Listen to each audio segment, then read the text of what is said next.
కాంగ్రెస్ వాళ్ళ దగ్గర చరిత్ర చెప్పండి, అది బెస్ట్. ఎందుకంటే వాళ్ళే అంటారు కదా మోదీకి తెలియదని. సర్దార్ పటేల్ గారి గురించి కొంచెం చదువుకోమని చెప్పండి ముందు.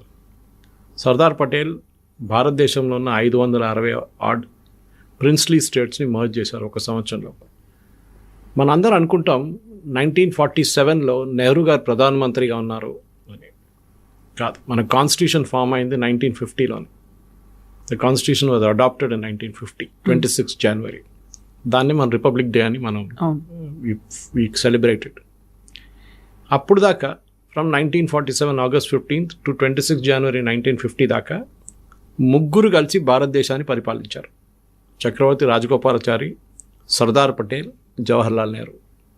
జాయింట్లీ ఏ డిసిషన్ తీసుకోవాలన్నా వీళ్ళు ముగ్గురు అగ్రీ చేయాలి. నెహ్రూ ఒకరే కాదు.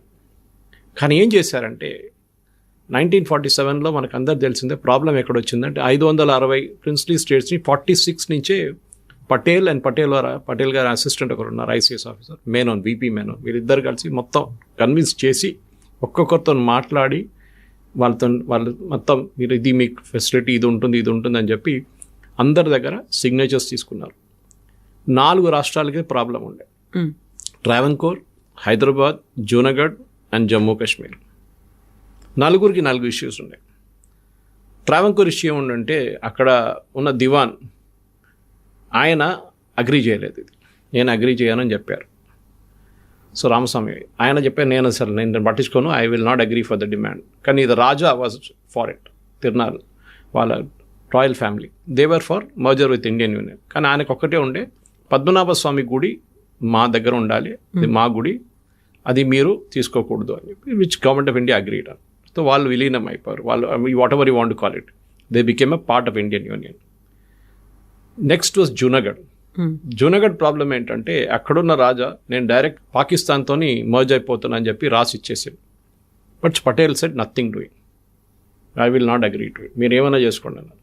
అక్కడ ఒక ప్రధానమంత్రి ఉండే, జుల్ఫికర్ అలీ భుట్టో వాళ్ళ ఫాదర్, ఈ was the prime minister of Junagadh. ఆయనది ఈయన ఎంత పెద్ద గేమ్ ఆడారు. సో లాస్ట్లో పటేల్ గారు అన్నారు సరే ఎవ్రీథింగ్ ఈజ్ ఫైన్ అని చెప్పి ఇండియన్ ఆర్మీని తీసుకొచ్చి బార్డర్ గడ పెట్టారు. Now will see what you do అని చెప్పేసి ఇమ్మీడియట్గా వాళ్ళు పారిపోయారు ఇద్దరు. అండ్ ఎంటైర్ థింగ్ పాకిస్తాన్ వైపు వెళ్ళిపోయారు వాళ్ళు. So Junagadh was sorted out. So Travancore, Junagadh sort out అయిపోయి ఇంకా 2 మిగిలి ఉన్నాయి, ఒకటి జమ్మూ కాశ్మీర్ అండ్ హైదరాబాద్. హైదరాబాద్తో ఏం చేశారంటే ఒక స్టాండ్ స్టిల్ అగ్రిమెంట్ సైన్ చేశారు. పటేల్ గారికి తెలుసు ప్రాబ్లం ఏంటనేది, ఎందుకంటే Jammu Kashmir is the bigger issue, దీని తర్వాత మనం హ్యాండిల్ చేసుకోవచ్చు, నాకు ప్రాబ్లం లేదు హ్యాండిల్, ఎందుకంటే వీళ్ళకి ల్యాండ్ నుంచి సీ కనెక్షన్ లేదు హైదరాబాద్కి. మనం ఎప్పుడైనా ఏదైనా ఒక రెబెలియన్ ఏదైనా చేయాలంటే ఒక సీ కనెక్షన్ ఉండాలి ఒకటి. మీకు ఆయుధాలు తెచ్చుకోవడానికి ఏదైనా కానివ్వండి, మీరు ఎంత ఆయుధాలు ఎయిర్క్రాఫ్ట్ తెచ్చుకుంటారు, అప్పుడన్నీ పాత ఎయిర్క్రాఫ్ట్లు ఉండే, పెద్ద ఎయిర్క్రాఫ్ట్ ఏం లేకుండే. దానికోసం నిజాం గోవాతోని పోర్చుగీస్తో నెగోషియేట్ చేశారు, మాకు ఒక ల్యాండ్ రూట్ ఇస్తారా సీకి అని చెప్పి. వాళ్ళు అంగీకరించలేదు. సో నెహ్రూతో మాట్లాడిన నెహ్రూ ఏమన్నారంటే రాజా హరిసింగ్ ఇంకా అగ్రీ చేయలేదు యాక్సెషన్కి. ఇన్ఫ్యాక్ట్ సర్దార్ అని చెప్పి ఆ సినిమాలో కూడా ఆ సీన్ ఉంది, చాలా బాగా చేశారు దాన్ని క్లియర్గా చూపిస్తున్నారు. హిస్టరీ కూడా మీరు రీసెర్చ్ చేసి చూస్తే ఆ రోజు ఈయన పాకిస్తాన్ వైపు నుంచి వస్తున్న ఇర్రెగ్యులర్స్ అంటారు వాళ్ళని, ట్రైబల్స్ అనుకున్నారు. వాళ్ళు శ్రీనగర్ వైపు వస్తున్నారు, బారాముల్లా శ్రీనగర్ నుంచి వస్తున్నప్పుడు రాజా హరిసింగ్ ప్యానిక్ అయిపోయారు. ఇప్పుడు వాళ్ళు వచ్చి క్యాప్చర్ చేసి బహుశా ఈయన కూడా చంపేస్తారనుకున్నారు. ఇమ్మీడియట్గా వీపీ మేనోన్ని పిలిపించి సంతకం పెట్టించుకున్నారు. I forget the army general, he was also I think Thimmayya garu ఉండేనా ఇంకెవరు ఉండే, some army general was there with them. Immediately ఢిల్లీకి వెళ్ళిపోయి VP Menon handed over the papers. దానికన్నా 2 రోజుల ముందే పటేల్ గారు ఏం చెప్పారంటే మన ఆర్మీని పంపిద్దాం, యాక్షన్ తీసుకోవడం డిఫరెంట్, మన ఆర్మీని జమ్మూ కాశ్మీర్ శ్రీనగర్ వైపు పంపిద్దాం, శ్రీనగర్ ఎయిర్పోర్ట్ ఒకసారి వాళ్ళ చేతిలో పడితే, పాకిస్తాన్ ఇర్రెగ్యులర్స్ చేతిలో పడితే మళ్ళీ మనకి జమ్మూ కాశ్మీర్ ఉండదు. కానీ అది నెహ్రూ గారు అంగీకరించలేదు. రాజగోపాల్ గారి దాని గురించి ఒపీనియన్ గురించి ఎక్కడ నాకు ఎక్కువ దొరకట్లేదు ఇన్ఫర్మేషన్, రీసెర్చ్ చేస్తే కూడా దొరకలేదు. దీనికన్నా ముందు కూడా నేను ఈ సబ్జెక్ట్ మీద మాట్లాడాను ఒకసారి, ఎందుకంటే నేను ఒక టైంలో జమ్మూ కాశ్మీర్ స్టడీ సెంటర్లో ఒక మెంబర్ ఉండే నేను. ఆ టైంలో కూడా మేము చాలా మటుకు ఆర్టికల్ 370 రివోకేషన్ కన్నా ముందు 35A డాక్యుమెంట్ కూడా పార్లమెంట్లో చాలా మటుకు మేము వెళ్ళి సర్చ్ చేసాం, లైబ్రరీ చూసాం, ఆర్కైవ్స్ చూసాం, ఎక్కడ మాకు 35A దొరకలేదు. మన ప్రేక్షకులు కూడా అర్థం చేసుకోవాలి, ఇది 2 సపరేట్ తీసుకొస్తాను తర్వాత 35A ఏంటి 370 ఏంటి అనేది. సో ఇమీడియట్గా సైన్ చేశారు. అక్కడ ప్రాబ్లం ఏముందంటే అక్కడ ఇప్పుడు నిన్న మన ఒక తెలంగాణ మంత్రి చెప్పారు, అక్కడ ప్రజలందరూ పాకిస్తాన్ కోరుకుంటున్నారు, రాజా కలపాలని కోరుకున్నారు, అందరూ ముస్లింసే ఉన్నారు. ఎక్కడ కోరుకున్నారు? ఆ మంత్రి పొన్నం ప్రభాకర్ గారి దగ్గర అడగాలి. ప్లెబిసైడ్ జరిగిందండి జమ్మూ కాశ్మీర్లో? ఎవరన్నారండి వాళ్ళు పాకిస్తాన్తో చేరుకుంటాను? ఇక్కడ రాసి ఇచ్చారా మీకు? ఎక్కడ లేదు. అజంప్షన్ అన్నమాట, వాళ్ళు ముస్లిమ్స్ కదా పాకిస్తాన్కి వెళ్తారని. ఇక్కడేమో హిందువులు హైదరాబాద్లో ముస్లిం కింగ్, అందరు ఇండియాతో కలిసిపోతారు. These are all assumption. Hindu of course Hyderabad was a part of Indian union and will be part అని చాలా అప్పుడే పటేల్ గారు చాలా క్లియర్గా చెప్పారు. కానీ స్టాండ్ స్టిల్ అగ్రిమెంట్ పెట్టుకున్నారు. అంటే మేము ఏం చేయం, మీరు కూడా ఏం చేయకండి ఇప్పుడు అని చెప్పి అప్పుడు 47లో స్టాండ్ స్టిల్ అగ్రిమెంట్ సైన్ చేశారు హైదరాబాద్తో. కానీ జమ్మూ కాశ్మీర్లో ఒక సిచ్యువేషన్ ఏమొచ్చిందంటే అది మా రాజా హరి సింగ్ అక్కడ అట్లా చెప్పుకుంటూ పోతే పొన్నం ప్రభాకర్ గారు గుర్తుపెట్టుకోవాలి, ద సేమ్ ప్లేస్ వాస్ ఒక హిందూ కింగ్డమ్ ఉండే ముందు అక్కడ. ఆదిశంకరాచార్యులు అక్కడ దాకా ఎందుకు వెళ్ళారు మీరు గుర్తుపెట్టుకోండి. కండహార్ అని చెప్పి ఆఫ్ఘనిస్తాన్లో ఒక ప్లేస్ ఉంది, కండహార్ పేరు ఎట్లా వచ్చిందండి. అట్లనే చాలా మటుకు చెప్పుకొస్తే Jammu Kashmir was a Hindu kingdom చాలా సంవత్సరాలు. కానీ దాని తర్వాత కన్వర్షన్స్ జరిగింది. ఆఫ్ఘాన్ వైపు నుంచి వచ్చిన వాళ్ళు అక్కడ ఉన్న పాపులేషన్ని కన్వర్ట్ చేశారు. చాలా మటుకు వ్యాలీలో జమ్మూ వైపు చేయలేకపోయారు వాళ్ళు. దానికోసం ఇప్పుడు కూడా Jammu is a majority Hindu part of it. So Ponnam Prabhakar గారు మాట్లాడుతున్నప్పుడు జమ్మూ కాశ్మీర్లో హిందువులు కూడా ఉండే చాలా.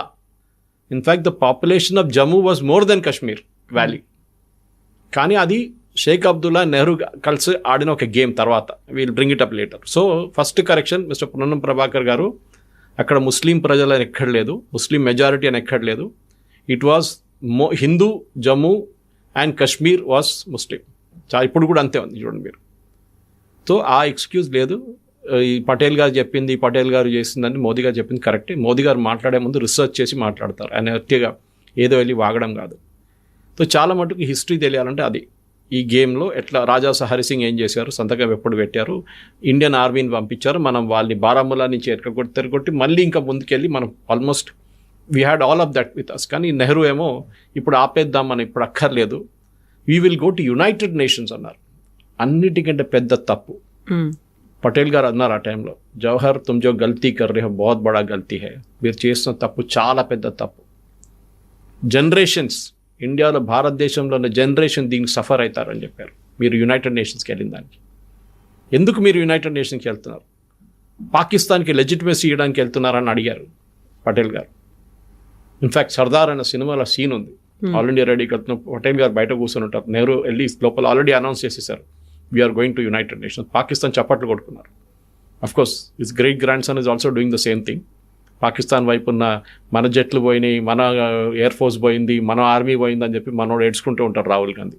ఎనీవే, దాని తర్వాత ఆ పాకిస్తాన్ నుంచి ఇర్రెగ్యులర్స్ వాళ్ళు ఏమన్నారంటే ట్రైబల్స్ అన్నారు. వీళ్ళు ట్రైబల్స్ కాదు, వాళ్ళు రెగ్యులర్ ఆర్మీ వాళ్ళు ఉన్నారు. కార్గిల్ ఆడిన అదే గేమ్ వాళ్ళు ముందు కూడా ఆడారు, భారతదేశంలో విలీనమైపోయారు. అప్పుడు ఏమైందంటే షేక్ అబ్దుల్లా నెహ్రూ కలిసి గేమ్ ఆడారు. అది చాలా డర్టీ గేమ్. వాళ్ళు ఏం చెప్పారు, స్పెషల్ స్టేటస్ ఇద్దాం జమ్మూ కాశ్మీర్కి. ఎక్కడ అడగలేదు, రాజా హరి సింగ్ అడగలేదు, మనం ఇవ్వలేదు. కానీ నెహ్రూ అండ్ షేక్ అబ్దుల్లా కలిసి పటేల్ గారు సీన్ నుంచి పోయిన తర్వాత 50లో ఆఫ్టర్ పాస్ట్ అవే ఈ సీన్ తీసుకొచ్చారు. ఏం చేశారు, ఆర్టికల్ 370 అండ్ ఆర్టికల్ 35A. 370 మన అందరికీ తెలిసిందే, దాన్ని రివోక్ చేశారు గవర్నమెంట్. అంటే 35A కూడా రివోక్ చేశారు. ఏక్ ప్రధాన్ దో ప్రధాన్ దో నిషాన్ కభీ నీ హో సక్తా అని చెప్పి బీజేపీ వైపు నుంచి ఒక పిలుపు వస్తుంది. అదెందుకు? 2 ప్రధానమంత్రులు 2 జెండాలు. ఇమాజిన్, ఇప్పుడు రివోక్ చేసేదాకా కశ్మీర్ కూడా సపరేట్ ఫ్లాగ్ ఉండే, ఆ ఫ్లాగ్ ఏమో ఇండియన్ యూనియన్ ఫ్లాగ్తో సేమ్ లెవెల్లో ఫ్లై అవుతుండే. మన ఫ్లాగ్ కూడా ఏం చెప్తుంది, మన ఫ్లాగ్ కన్నా పైన పక్కన ఈక్వల్ లెవెల్ ఉండకూడదు. కానీ నెహ్రూ అగ్రీ చేశారు దానికి. ఆలోచించారు, ఇది ఆయన ఆడిన గేమ్ అనమాట. 370లో చాలా మట్టుకు వాళ్ళకి ఫ్రీడమ్ ఇచ్చారు. అంటే మీ ఓన్ హైకోర్టు, మీరు జ్యుడిషియల్ సిస్టమ్, అపీల్స్ లేదు, ఎస్సీ ఎస్టీకి రిజర్వేషన్ లేదు. ఆలోచించండి, కాంగ్రెస్ వాళ్ళు చెప్పాల్సింది పొన్నం ప్రభాకర్ గారు, నెహ్రూ గారు ఎస్సీ ఎస్టీ ఓబీసీలకు బీసీలకు ఎందుకు రిజర్వేషన్ ఇవ్వలేదు జమ్మూ కాశ్మీర్లో ఇప్పుడు దాకా. 370 రివోక్ అయిన తర్వాతనే వాళ్ళకి ఇదంతా వచ్చింది మొత్తం. దానికన్నా ముందు అక్కడెక్కడ బీసీ రిజర్వేషన్లు ఇచ్చారు అంతేగాని మొత్తం ఇవ్వలేదు. ఎందుకు? సెకండ్ థింగ్, దీనికన్నా డేంజరస్ ఆర్టికల్ 35A ఉండే. 370 అప్పుడు కూడా మనం రివోక్ చేస్తే అంత పెద్ద ప్రాబ్లం లేకపోతుంది, కానీ ఉండే 35A వాజ్ అన్ ఆర్డినెన్స్. ఒక ఆర్డినెన్స్కి 6 months షెల్ఫ్ లైఫ్ ఉంటుంది, దాని తర్వాత అది ఎక్స్పైర్ అయిపోతుంది ఆటోమేటిక్గా. డాక్టర్ రాజేంద్ర ప్రసాద్ దగ్గర ఈ ఆర్డినెన్స్ తీసుకొని నెహ్రూ గారు వెళ్ళినప్పుడు రాజేంద్ర ప్రసాద్ గారు అడిగారంట, ఇట్స్ ఆన్ రికార్డ్, ఈ ఆర్డినెన్స్ని ఎప్పుడు మీరు పార్లమెంట్లో తీసుకెళ్ళి పాస్ చేసేస్తానని చెప్పారంట. అది ఎప్పుడు చేయలేదు. ఇన్ఫ్యాక్ట్ ఆ డాక్యుమెంట్ దొరకడానికి చాలా మాకు కష్టపడాల్సి వచ్చింది. అది ఎక్కడో దాచిపెట్టారు. ఎక్స్పైర్ అయిన ఆర్డినెన్స్ మీద ఆల్మోస్ట్ 75 సంవత్సరాలు, 72 అని పెట్టుకోండి, 72 సంవత్సరాలు దాని రూల్స్ పాటించి నెహ్రూ గారు, షేక్ అబ్దుల్లా అప్పటి నుంచి ఆడిన గేమ్ మోదీ గారు వచ్చి రివోక్ చేసిన దాకా నడుచుకుంది. 35A is a most dangerous than 370. అంటే రెండిట్లో చట్టాలు ఉన్నాయి. ఫర్ ఎగ్జాంపుల్ ఒక చట్టం నేను చెప్తాను మీకు. కాశ్మీర్లో ఉన్న ఒక అమ్మాయి, కాశ్మీరీ అమ్మాయి ఒక భారతదేశంలో ఉన్న ఒక అబ్బాయితో పెళ్లి చేసుకుంటే, ఒక జెంటిల్మెన్తో పెళ్లి చేసుకుంటే ఆమెది ప్రాపర్టీ మొత్తం పోతుంది. The same time if she marries somebody from Pakistan, occupied Kashmir or Pakistan, ఆమె ప్రాపర్టీ ఎక్కడ పోతుంది, రిటైన్ అవుతుంది. అలాగే ఆలోచించండి. నెక్స్ట్ డర్టీ గేమ్ ఆడింది, ఆర్డినెన్స్తో లేదు, కనెక్షన్ లేదు. కానీ వీళ్ళే నెహ్రూ ఏం చెప్పారంటే, షేక్ అబ్దుల్లా డిమాండ్ ఉండే ఎప్పుడు కాశ్మీర్లో, జమ్మూ కాశ్మీర్లో ముస్లిం ముఖ్యమంత్రి ఉండాలి, ఫస్ట్ ప్రధానమంత్రి అని చెప్పారు. దాని తర్వాత సర్దార్ పటేల్ వీళ్ళందరూ, దానికన్నా ముందే ప్రాబ్లం ఉండే, ప్రధానమంత్రి కావాలని చెప్పి సర్దార్ పటేల్ వెళ్ళిన తర్వాత కూడా చాలా మటుకు అబ్జెక్ట్ చేశారు క్యాబినెట్లో ఉన్న వాళ్ళు. నెహ్రూతో చెప్పారు ప్రధానమంత్రి విల్ నాట్ బి అలౌడ్, భారతదేశానికి ఒకటే ప్రధానమంత్రి ఉంటారు, జమ్మూ కాశ్మీర్కి సెపరేట్ ప్రధానమంత్రి ఇవ్వలేమని చెప్తే చీఫ్ మినిస్టర్ అని చేశారు. ఎప్పుడు ముస్లిం చీఫ్ మినిస్టర్ ఉండాలి కంపల్సరీ అని చెప్పారు షేక్ అబ్దుల్లా. దానికి ఏం చేయాలి ఇప్పుడు, జమ్మూ కాశ్మీర్లో కాశ్మీర్ వ్యాలీలో ఉన్న సీట్స్ పెంచేశారు. ఆలోచించండి, కాశ్మీర్ వ్యాలీలో ఉన్న సీట్లు పెంచారు. ముస్లిమ్స్ తక్కువ ఉన్నా కానీ పాపులేషన్ ఎక్కువ చూపించి సీట్లు ఎక్కించేశారు. అదే టైంలో మెజారిటీ హిందూ ఉన్న జమ్మూలో సీట్లు తగ్గించేశారు. సో ఇప్పుడు కూడా అదే నడుస్తుంది చూడండి. ఇప్పుడు కొంచెం పాపులేషన్ వాళ్ళది ఎక్కువైంది, ఎందుకంటే పాపులేషన్ గ్రోత్ హిందువుల్లో ఎప్పుడు తక్కువనే ఉంటుంది, ముస్లిమ్స్లో ఎప్పుడు ఎక్కువనే ఉంటుంది వాళ్ళది. ఇప్పుడు మీరు హైదరాబాద్ చూడండి, మీరు మలప్పురం చూడండి, మీరు కిషన్గంజ్ చూడండి, మీరు వెస్ట్ బెంగాల్ చూడండి. వెస్ట్ బెంగాల్లో మీరు చూసుంటారు, ఆ రోజు డేటా వచ్చింది కదా ఎలక్షన్ కమిషన్ది. వెస్ట్ బెంగాల్ డెకెడల్ పాపులేషన్ అంటే 10 సంవత్సరాల రైజ్ ఇన్ పాపులేషన్ ఇస్ 16%. కానీ అక్కడున్న ఓటర్ బేస్ 86% పెరిగింది. 16% మంది పుట్టారు, కానీ 86% మందికి ఓటర్ ఐడి కార్డులు ఉన్నాయంట. న్యాచురలీ ఆ 60-70% బయట నుంచి వచ్చారు. అది చాలా క్లియర్ అన్నమాట, దానికి భయపడతాయి. Anyway that is not a matter of this subject of the debate. Population demography అనేది బాగా మారుతూ వచ్చింది. దానికి తగ్గట్టుగానే అక్కడ ఉన్నటువంటి వసతులు కావచ్చు, ఇవ్వాల్సినటువంటి ఫెసిలిటీస్ ఇవన్నీ కూడా మారుతూ ఉంటాయి కదా. డెఫినెట్గా, ఎందుకంటే మన్మోహన్ సింగ్ గారు ఒకసారి చెప్పారు, Muslims have the first right on the resources of India అని. అంటే ముస్లిమ్స్కి ఫస్ట్ ప్రయారిటీ ఉంది రిసోర్సెస్ కోసం, హిందువులకు కాదు అని మన్మోహన్ సింగ్ గారు ఒక స్టేట్మెంట్ ఇచ్చారు ప్రధానమంత్రిగా ఉన్నప్పుడు. ఆ ఏ కాంటెక్స్ట్ ఇచ్చారు మన అందరికి తెలిసింది, ఓట్ల కోసం. ఇప్పుడు అజరుద్దీన్ని క్యాబినెట్ చేర్చింది అందరికి తెలిసింది. ఇన్ని రోజులు అజరుద్దీన్ గుర్తులేని అజరుద్దీన్ ఇప్పుడు ఎట్లా గుర్తొచ్చారండి మీకు ఎలక్షన్ కన్నా కొన్ని రోజుల ముందు? ఎందుకంటే అక్కడ ముస్లిం ఓట్లు రావాలి జూబ్లీహిల్స్, రావట్లేదు అని తెలిసిపోయినప్పుడు ఇమ్మీడియట్గా అజరుద్దీన్ని క్యాబినెట్లో తీసుకున్నారు. It is not that he will do anything, ఆయన అక్కడ పోటీ చేసి ఓడిపోయిన క్యాండిడేట్ ఆయన. సో జమ్మూ కాశ్మీర్లో జరిగింది ఇది. సో పొన్నం ప్రభాకర్ గారు చెప్పేటప్పుడు హిస్టరీ ఒకసారి చదువుకోమని చెప్పండి, చాలా clear. There are books on Sardar Patel, research material ఉంది. ఏం కాకపోతే ఆయన కెవాడియాకి వెళ్ళమని చెప్పండి, నేను మోదీ గారు వెళ్ళారు చూడండి, అక్కడికి వెళ్ళమని చెప్పండి. I have gone there. Beautiful museum ఉంది దాని కింద, మెయిన్ స్టాచ్యూ కిందనే, చాలా పెద్దది. దాంట్లో డీటెయిల్డ్ హిస్టరీ ఉంది. మీకు అక్కడ నిలబడేది మొత్తం చూడాలంటే మీకు ఒక 5-6 గంటలు పడుతుంది. But we're on a conducted tours, మాకు ఎక్కువ టైం దొరకలేదు మాకు. సో దాని తర్వాత సౌండ్ అండ్ లైట్ షో ఉండే, అదంతా ఉండే అన్నమాట. Because we had gone as guest of Gujarat government ఆ టైంలో. సో మనం అర్థం చేసుకోవాలంటే హిస్టరీని ట్విస్ట్ చేసి చెప్పడం కాదు. మోదీ గారు చెప్పిన దానికి మీరు జవాబు ఇవ్వండి. You show it with proof that ఎక్కడైనా అక్కడున్న ప్రజలు, కశ్మీర్లో ఉన్న ప్రజలు మేము పాకిస్తాన్తో విలీనం అయిపోతాం, పాకిస్తాన్ వైపు వెళ్తామని ఎక్కడైనా వాళ్ళు ప్లెబిసైడ్ చేశారా? In fact we argued against plebiscite. Plebiscite అంటే ఒక ఓటింగ్, మీరు ఇటువైపా అటువైపా అని, అంతే. 2 క్వశ్చన్లే ఉంటుంది. Do you want merge with Pakistan, do you want merge with India? అది చేస్తామని చెప్పి మనం కూడా నెహ్రూ గారు వెళ్ళి అష్యూరెన్స్ ఇచ్చారు. ఆలోచించండి, నెహ్రూ గారు వెళ్ళి అష్యూరెన్స్ ఇచ్చారు పాకిస్తాన్కి, యునైటెడ్ నేషన్స్ కూడా వెళ్ళి అష్యూరెన్స్ ఇచ్చారు, మేము ప్లెబిసైడ్ కండక్ట్ చేస్తాం జమ్మూ కాశ్మీర్లో, ప్రజలు ఏం కోరుకుంటాం మేము అదే చేస్తాం. అక్కడ ప్రజలు మేము పాకిస్తాన్ చేరిపోతామంటే ఏం చేస్తుండే అప్పుడు? మెజారిటీ ఎవరున్నారు అక్కడ? కానీ పటేల్ గారు వీళ్ళందరూ దానికన్నా ముందు, పటేల్ గారు లేరనుకోండి, పటేల్ గారి కన్నా ముందు తర్వాత వచ్చిన క్యాబినెట్లో ఉన్న వాళ్ళు కండిషన్ పెట్టారు దాంట్లో, ప్రొవైడెడ్ పాకిస్తాన్ వెకేట్స్ పాకిస్తాన్ ఆక్యుపైడ్ కాశ్మీర్. అంటే పాకిస్తాన్ ఆక్యుపైడ్ కాశ్మీర్ నుంచి బయటకు వెళ్తే మొత్తం పాకిస్తాన్ ఆక్యుపైడ్ కాశ్మీర్ అండ్ ఇప్పుడున్న కాశ్మీర్ రెండు కలిపి ఒక ప్లెబిసైడ్ చేద్దాం. ఆ టైంలో మీకు గుర్తుంటుంది, Ladakh was also a part of Jammu Kashmir. Ladakh population చాలా తక్కువ, దాంట్లో హాఫ్ ఏ బుద్ధిస్ట్ పాపులేషన్ ఉంది. ఐ థింక్ 160,000 ఉన్నాయి, దాంట్లో 80,000 బుద్ధిస్ట్ ఉంటారు, మిగతా 80,000 ఇప్పుడున్నది కార్గిల్ వైపున షియా ముస్లిమ్స్. సో హిస్టరీ తెలుసుకోవాలంటే ఏం అక్కర్లేదు, చాలా మెటీరియల్ ఉంది. పొన్నం ప్రభాకర్ గారు చదవండి, మోదీ గారు చెప్పింది 100% కరెక్ట్, దాంట్లో తప్పెక్కర్లేదు. 2-3 మిస్టెప్స్ చేశారు. అదే రోజు ఫస్ట్ డేనే ఇండియన్ ఆర్మీని పంపిస్తే మనం చాలా మట్టుకు ఇప్పుడున్న పాకిస్తాన్ ఆక్యుపైడ్ కాశ్మీర్ కూడా మన దగ్గర ఉంటుండే. అది నెహ్రూ గారు చేసిన తప్పు, దానికి డిబేటబుల్ పాయింట్, ఎందుకంటే రాజా హరి సింగ్ సైన్ చేయలేదు అని చెప్పి పోస్ట్పోన్ చేశారు. ఫస్ట్ అబ్జెక్ట్ చేసిన మనిషి పటేల్ గారే, ఈవెన్ రాజగోపాల్చారి కూడా అబ్జెక్ట్ చేశారు. కానీ సరే మనం వెయిట్ చేద్దాం, ఇంకా 2 రోజుల తర్వాత సైన్ చేస్తా అన్నారు కదా, చూద్దామని చెప్పి అప్పుడు దాకా పాకిస్తాన్ వాళ్ళు వచ్చేసారు మన వైపు. I told you the rest of the history about that. కానీ ఇది ఇప్పుడు కూడా కాదు, అన్నిట్లో కూడా వీళ్ళు పటేల్ గారు రోల్ హైదరాబాద్ గురించి చెప్తున్నప్పుడు కూడా ఇప్పుడు కూడా చూడండి, ఓవైసీ కూడా చెప్తున్నారు, సుందర్లాల్ కమిషన్ ఏదో కమిషన్ పెట్టారు, దాని తర్వాత ముస్లిమ్స్ ఎక్కువ చనిపోయారంట. ఇది రజాకార్ మీద చేసిన దాడిని పోలీస్ యాక్షన్ అని మనం పిలిచాం, ఎందుకంటే ఇంటర్నేషనల్ లెవెల్లో మన ఒక ఆర్మీని పంపిస్తే హైదరాబాద్ లోపలికి, అప్పుడున్న హైదరాబాద్ స్టేట్ లోపలికి, అది ఒక పెద్ద ప్రాబ్లం అయిపోతుంది డిప్లొమాటిక్లీ. సో పటేల్ గారు ఒక స్మార్ట్ మూవ్లో ఏం చేశారంటే దాన్ని పోలీస్ యాక్షన్ అని పిలిచారు, పంపించింది ఆర్మీనే. మనందరూ తెలుసు, రంజిత్ సింగ్ జీ ఆయన overall command, general JN Chaudhary was the one to surrender. ఇక్కడ బెజవాడ వైపు నుంచి, మెడ్రాస్ వైపు నుంచి, షోలాపూర్ వైపు నుంచి అండ్ నార్త్ ఆఫ్ హైదరాబాద్ నుంచి వచ్చారు ట్రూప్స్ అంతా, మెడ్రాస్ వైపు నుంచి కూడా వచ్చారు. 5 Rudra I think was general Rudra was leading 1 platoon, major Rudra, and ఇంకోవైపు నాకు గుర్తు 2 ఉన్నారు సపరేట్ మేజర్ జనరల్స్ ఉన్నారు, వాళ్ళు లీడ్ చేశారు. But general JN Chaudhary surrender తీసుకున్నారు పరేడ్ గ్రౌండ్లో September 17, 1948కి.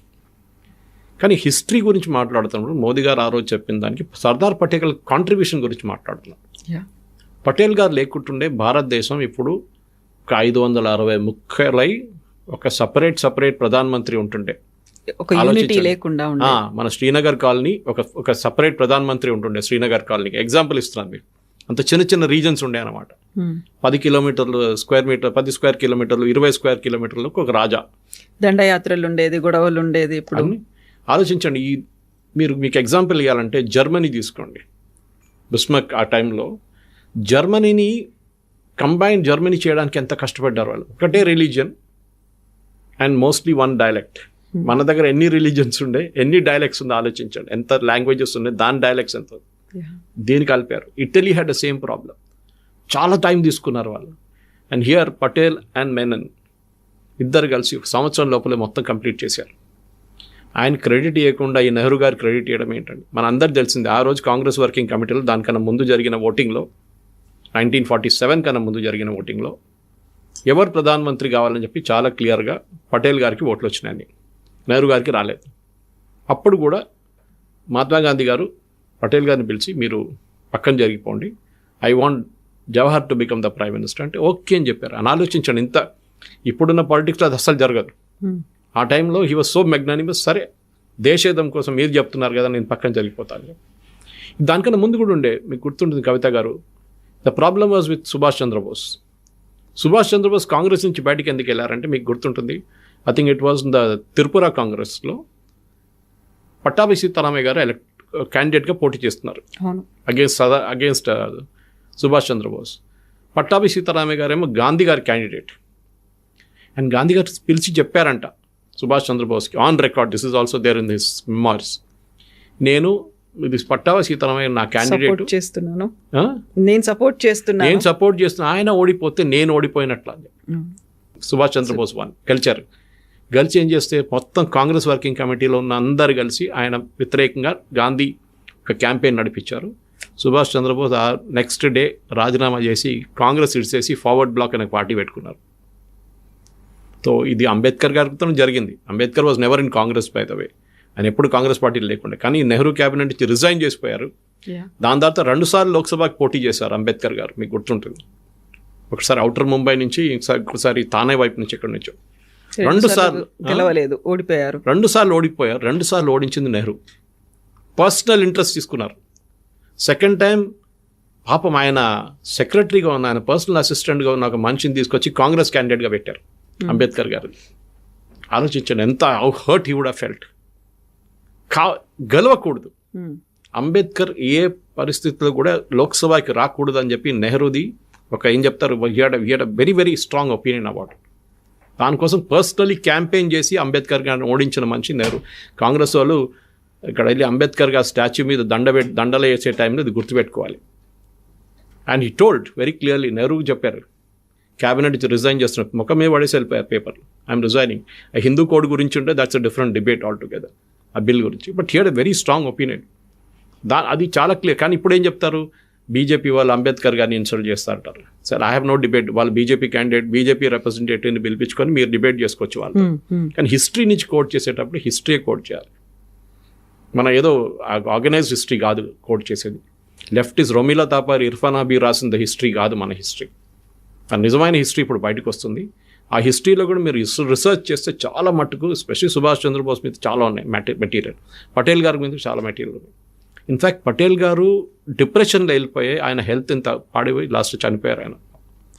ఈ would stayed on for another 5-6 years easily. కానీ ఈ నెహ్రూ చేసిన కుట్రతోనే, ఆయన చేసిన క్యాంపెయిన్ కన్సిస్టెంట్గా పటేల్ గారిని కిందకి దింపడానికి ట్రై చేస్తున్న మనిషి తానే.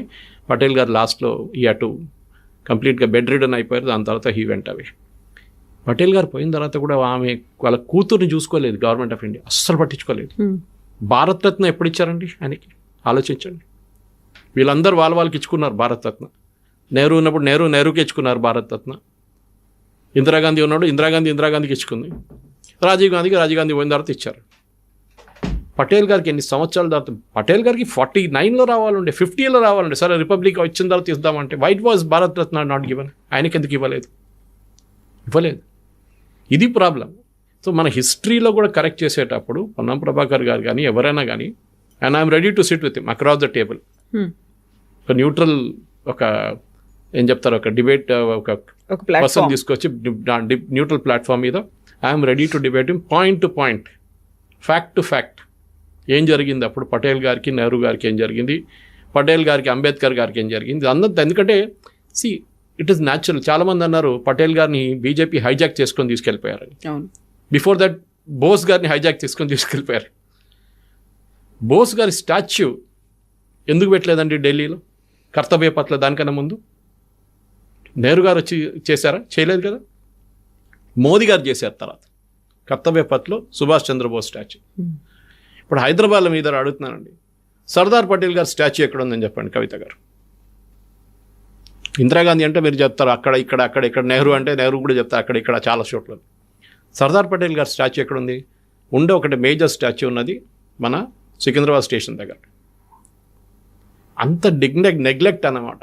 ఒక భారతదేశం చేసిన మనిషిని అసలు పట్టించుకోలేదు వీరెవరు, కాంగ్రెస్ వాళ్ళు. దాన్ని బీజేపీ హైజాక్ చేసి తీసుకెళ్తే నేను దాంట్లో తప్పేం లేదు. మీరు మీ పాపను చూసుకోకపోతే, పిల్లని చూసుకోకపోతే ఇంకొకరు చూసుకుంటారు అంతే. మీరు మీ ముసలాన్ని చూసుకోకపోతే ఇంకొకరు వచ్చి చూసుకుంటారు అంతే. వాళ్ళు క్రెడిట్ తీసుకుంటే తీసుకొనియండి, అంత అయిపోయింది కదా. You have not done it. Bharat Ratna ఇవ్వలేదు. Never acknowledge this position in history. భారతదేశాన్ని కంప్లీట్గా ఒక యూనిట్ చేసిన దాన్ని వాళ్ళ కూతురు చూసుకోలేదు మీరు, మనీబెన్. దిస్ ఇస్ కంప్లీట్గా. ఇన్ఫ్యాక్ట్ మీరు బిలీవ్ చేయరు కవిత గారు, he was such a strong man Patel. ఆయన లాయర్గా ఆర్గ్యూ చేస్తున్న case, I think you must be knowing this. ఆయన లాయర్గా ఒక కేసు ఆర్గ్యూ చేస్తున్నప్పుడు వాళ్ళ వైఫ్ చనిపోయారని చెప్పి న్యూస్ వచ్చింది. She was suffering from cancer. ఆయన పీస్ పేపర్ చూసుకొని పాకెట్లో వేసి ఆర్గ్యూ చేశారు. కేసు గెలిచారు. ఆ రోజు గెలిచిన తర్వాత జడ్జికి చెప్పారు, I have to leave because my wife has passed away. Commitment చాలా ఇంపార్టెంట్. నెహ్రూ చేయలేదని చెప్పట్లేదు ఎవరు. నెహ్రూ చేయలేదు. Nehru was more of a playboy అని కూడా చెప్పాను నేను. బట్ హీ వాజ్ మోర్ ఒక ఇమేజ్ క్రియేట్ చేశారు. ఇప్పుడు ఏమనంటే నెహ్రూ ఐఐటి పెట్టాడు, నెహ్రూ ఐఐఎమ్స్ తీసుకొచ్చారు, నెహ్రూ ఇస్రో చేసింది. సారీ, ఇస్రో నెహ్రూ కాదు, సంబంధమే లేదు. ISRO HAL before independence it the private company, దాన్ని టేక్ ఓవర్ చేసుకున్నారు అంతే. It is a private company. I think the Walchand group వాళ్ళది ఉండే అనుకుంటుంది. అది తీసుకొని వీళ్ళు చేయాలని కన్వర్ట్ చేసుకున్నారు. నెహ్రూ గారు ఇస్రో చేశారు, నెహ్రూ గారు అది తీసుకొచ్చారు, దాన్ని పెద్ద పని చేశారండి. నెహ్రూ గారు తీసుకొచ్చిన ఈ సోవియట్ సోషలిస్ట్ ఎకానమీతోని మన ఇక్కడ పడున్న ఇప్పుడు కూడా చైనా కన్నా చాలా వెనకకి వెళ్ళిపోయాం. మనతో ఇండిపెండెన్స్ వచ్చిన సౌత్ కొరియా ఎక్కడికి వెళ్ళింది చూడండి, షిప్ బిల్డింగ్లో number 1 in the world, electronics చాలా హెడ్ ఆఫ్ అస్. మనతోని రికవర్ అయిన సెకండ్ వరల్డ్ వార్ తన రికవర్ అయిన అదే టైంలో జపాన్ ఎక్కడికి వెళ్ళిపోయింది చూడండి వాళ్ళు. మన ఈ సోషలిస్ట్ మోడల్ ఈ 5-year ప్లాన్లు పెట్టుకొని మొత్తం దేశాన్ని ధ్వంసం చేశాం. Again debatable point, I'm willing to debate on it. మనకిట ఇది కాకుండా if you had gone with the capitalist model, మన దేశం మ్యానుఫ్యాక్చరింగ్లో చైనా కన్నా నంబర్ 1 వెళ్ళిపోతుంది. ఎందుకంటే టిల్ 1990 మన 1980 కూడా వీఆర్ ఈక్వల్ విత్ చైనా మ్యానుఫ్యాక్చరింగ్లో. దాని తర్వాత చైనా ముందుకు వెళ్ళిపోయింది. చైనా మనకన్నా చాలా కింద తక్కువ ఉండే మనది ర్యాంకింగ్ చైనాది. వాళ్ళు బిల్డప్ చేసుకొని వచ్చారు 60s తర్వాత, వాళ్ళ ద కల్చరల్ రెవల్యూషన్ జరిగిన తర్వాత, దాని తర్వాత వాళ్ళు జరిగిన క్యాపిటలిస్ట్ మోడ్లో వెళ్ళిపోయిన తర్వాత, అప్పుడు మావో తర్వాత జరిగిందా దాంట్లో China has gone far ahead of us. హిస్టరీలో తప్పులు జరిగితే తప్పులు అయిందని చెప్పడానికి గట్స్ ఉండాలి. అది కాంగ్రెస్ వాళ్ళు భయపడుతుంది. పొన్నం ప్రభాకర్కి ఏం ప్రేమ లేదు పటేల్ గారితో, కానీ అక్కడ ఢిల్లీలో అటెండెన్స్ పెట్టించుకోవాలి కదా. రేపు మినిస్టర్షిప్ ఉండాలో ఏముండాలంటే ఢిల్లీలో పాట పాడాలి. చూడండి నేను మోదీ గారిని తిట్టాను, ఆయన పటేల్ గారి గురించి చెప్తే నన్ను గుర్తుపెట్టుకోండి, నెక్స్ట్ క్యాబినెట్ ఎక్స్పాన్షన్ వస్తుంది, నాకు ఒక ప్రమోషన్ ఇవ్వండి అని చెప్తా. దానికోసం ఇంకేం లేదు వాళ్ళకి. మీ హిస్టరీ గురించి మాట్లాడినప్పుడు హిస్టరీ అనేది ఎందుకని ఒక కన్స్ట్రక్టివ్గా లేదంటారు? ఎవరి పర్సెప్షన్లో వాళ్ళు ఎందుకు చెప్పుకుంటున్నారు, నాకు ఇది నచ్చింది అంటే ఇది నచ్చలేదు అనేది ఇన్ని రకాల వర్షన్స్ ఎందుకు? హిస్టరీ జరిగినట్టుగా ఎందుకని మనకు కనిపించట్లేదు, ఎందుకని మనం వినలేకపోతున్నాం? ఇంగ్లీష్లో ఒక సేయింగ్ ఉంది కవిత గారు, till the lion learns to write hunter will be always the right. ఏ రోజు సింహం రాయడానికి నేర్చుకుంటుందో ఆ రోజు దాకా హంటరే చంపారు, హంటర్ గెలిచారు. మన దేశంలో పుస్తకాలు ఎక్కడైనా టిల్ విక్రమ్ సంపత్ అండ్ మానోషి సిన్హా రాసిన అప్పుడు దాకా మన దేశంలో యుద్ధాలు గెలిచిన రాజులు రాణి గురించి ఎక్కడైనా విన్నారా మీరు? రాణి అబ్బక్క గురించి విన్నారా? మన దగ్గర ఉన్న హిస్టరీ ఏంటంటే ఇర్ఫాన్ హబీబు, ఈ లోమినా తపర్ రాసిన బ్రిటిష్ వాళ్ళు రాసిన హిస్టరీలు ఏంటంటే మన రాజులు రాణులు అన్ని యుద్ధాలు ఓడిపోయారు.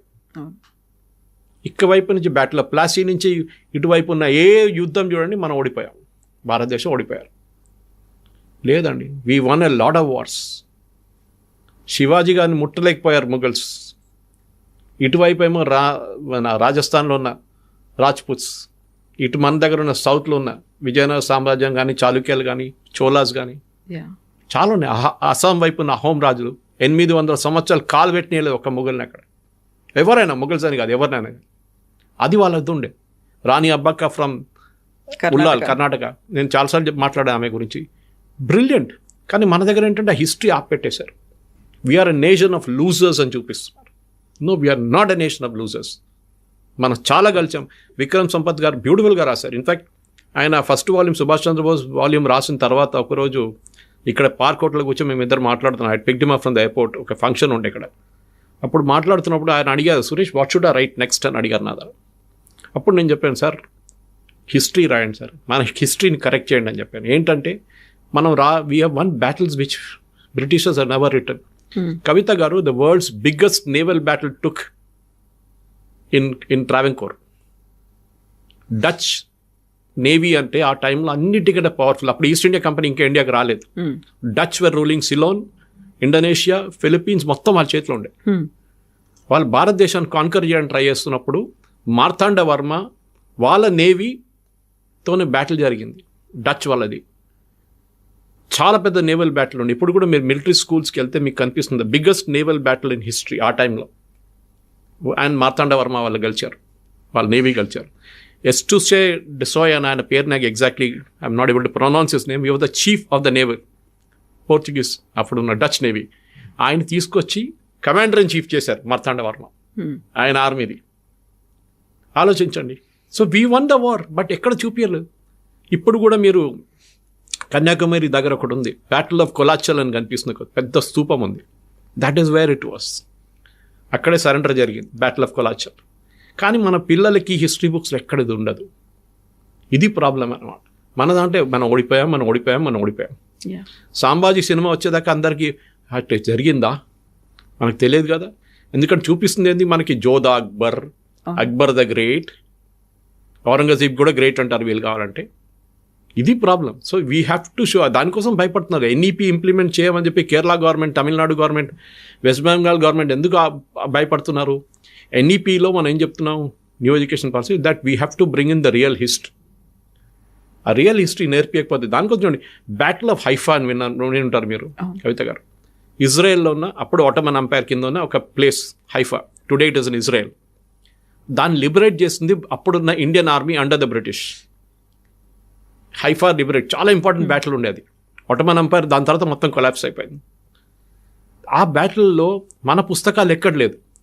తీన్మూర్తి మార్గం నెహ్రూ గారు ఒక పెట్టారు. Actually it is now called Haifa Chowk. Modi గారు వచ్చిన తర్వాత పేరు మార్చేదాన్ని. తీన్మూర్తి కాదు, అది హైఫా చౌక్. అది ఇజ్రాయేలీ టెక్స్ట్ బుక్స్లో దాని గురించి ఉంది, that Indian army liberated Haifa. మన టెక్స్ట్ బుక్స్లో ఎక్కడ లేదు. ఎందుకండి? Why are we ashamed of it? ఇది నాకు అర్థం కాదు. మనం గెలిచిన యుద్ధాలు ఒక్కొక్క ప్లేస్లో, ఒక్కొక్క స్కూల్లో, ఒక్కొక్క కాలేజ్లో చెప్పాల్సిందే. అది మీరు ఏ పుస్తకం అని తీసుకుని, not recommending any books, but doctor Vikram Sampath కానీ మనోషి రాసిన బుక్స్ బ్రిలియంట్. మనోషిది 2 బుక్స్ వచ్చినాయి, సాఫ్రన్ సోర్డ్స్ అని చెప్పి 1 and 2. It is beautifully readable books. అది హిస్టరీలో ఉండాలి. సో మీరు అడిగిన ప్రశ్నకి కశ్మీర్ నుంచి మొదలై మన ఇండిపెండెన్స్ దాకా వచ్చేటప్పుడు చాలా మట్టుకు హిస్టరీని లెఫ్టిస్ట్ హిస్టోరియన్స్ మొత్తం చేంజ్ చేసేసారు.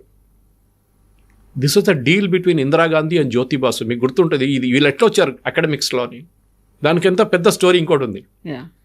లెఫ్టిస్ట్ కేరళలో ఈఎంఎస్ నంబూదిరిపాట్ గవర్నమెంట్ ఫామ్ చేసిన తర్వాత దాన్ని డిస్మిస్ చేసింది నెహ్రూ.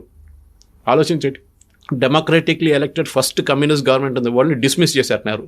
కమ్యూనిస్ట్ వాళ్ళు థ్రెట్ దట్ అని చెప్పి డిస్మిస్ చేశారు. దాని తర్వాత వెస్ట్ బెంగాల్లో కమ్యూనిస్టులు వచ్చినప్పుడు తర్వాత జ్యోతి బాసు అక్కడి నుంచి ఎక్స్పాన్షన్ ప్లాన్స్ చేస్తున్నప్పుడు ఇందిరాగాంధీ ఒకరోజు జ్యోతి బాసుని పిలిపించి, మీరు వెస్ట్ బెంగాల్ నుంచి బయటికి రాకండి, మీకు ఏం కావాలి చెప్పండి అని అడిగారు. నాకు 25%, ఫస్ట్ 50 అన్నారు. 50 నుంచి అకాడమిక్స్ మా వాళ్ళు ఉండాలి, అంటే మా ప్రొఫెసర్స్ కానీ లెక్చరర్స్ కానీ వైస్ ఛాన్సలర్స్ అంతా మా లెఫ్టిస్ట్ వాళ్ళు ఉండాలి. ఇందిరాగాంధీ అగ్రీడ్. హిస్టరీ మా వాళ్ళు రాస్తారు, అది ఉంది. ఎందుకంటే ఒకసారి మీరు చిన్న పిల్లల బ్రెయిన్లో you are nation of losers losers losers losers అని చెప్తే వాళ్ళు కూడా మొత్తం సైక్ అయిపోతారు. వాళ్ళు కూడా అదే మెంటాలిటీకి వచ్చేస్తాం, మనం ఓడిపోతాం, మనం ఏం చేస్తాం, మనంతా మన కింగ్స్ రాజులంతా యూజ్లెస్ ఉండే ఆ టైంలో. కాదండి, they were brilliantly Brave. So ఈ జ్యోతి బాసు ఇందిరాగాంధీ కల్చర్ గేమ్ ఆడినా అది పెద్ద, ఇంకో నేను మాట్లాడుకుంటే ఇంకో ½ అవర్ పోతుంది దానికి. ఆ టైం నుంచి హిస్టోరియన్స్ ఇప్పుడు కూడా చూడండి, జేఎన్యూ లాంటి ప్లేస్లో, జాదవ్పూర్ యూనివర్సిటీ లాంటి ప్లేస్లో, మన దగ్గర హెచ్సియూలో కూడా ఉండే ముందు, ఇప్పుడు అక్కడ అయిపోయింది, ఎఫ్లూలో ఉండే మన దగ్గర చాలా యూనివర్సిటీస్ చూడండి లెఫ్టిస్ట్. ఈవెన్ ప్రైవేట్ యూనివర్సిటీలు, అజీం ప్రేమ్జీ యూనివర్సిటీ లాంటి యూనివర్సిటీలు, టిస్ట్ లాంటి ప్లేస్లో. ఎందుకంటే ఒకసారి మీరు యంగ్ ఏజ్లో ఎవరినైనా బ్రెయిన్ వాష్ చేస్తే వాళ్ళు పెద్ద అయినప్పుడు కూడా they will still remain with the same thought process. కానీ ఒక సేయింగ్ ఉంది, if you're a communist at 18 you got a brain in the right place. ఒక 18 years ఉన్నప్పుడు మీ కమ్యూనిజం మీ బ్రెయిన్లో ఉన్నప్పుడు your brain is, but at 30 if you're still a communist your brain is in the wrong place. ఎందుకంటే మీరు అప్పుడు దాకా మీకు రియాలిటీ వచ్చేస్తుంది, ఈ కమ్యూనిజం అది ఏంటని, ఇదంతా ఫేక్ అని చెప్పేసి. ఇప్పుడు నక్సలైట్లు సరెండర్ చేస్తున్నాడు చూడండి, అట్లనే అయిపోతుంది లాస్ట్. సో దానికోసం యూ షుడ్ ఎన్ష్యూర్ మన పిల్లలకి జమ్మూ కాశ్మీర్ హిస్టరీ ఒకటే కాదు, పొన్నం ప్రభాకర్ చెప్పిన హిస్టరీ కాదు, మోదీ గారు చెప్పిన హిస్టరీ కూడా చెప్పక్కర్లేదు. ఐఎమ్ నాట్ సేయింగ్ మోదీ గారు చెప్పింది అంత కరెక్ట్ అని. You deduce from the historical material on hand. దాన్ని బట్టి డిబేట్ చేయండి, ఓపెన్ డిబేట్, కొట్లాడడం కాదు, ఓపెన్ డిబేట్ చేయండి. నేను చెప్పాను కదా, I also come and SIT ఎక్కడైనా కానివ్వండి. హిస్టరీ నేర్పించాలి పిల్లలకి, and right history of Bharat, అది చాలా ఇంపార్టెంట్. సాయి దీపక్ గారు చాలా మంచి పుస్తకాలు రాశారు, ఇండియా దట్ ఈస్ భారత్ అని చెప్పేసి. దట్ ఈస్ బ్రిలియంట్ బుక్స్, ఆయన రాసిన బుక్స్ అంతా. Yes, sir. Thank you so much. Thank you.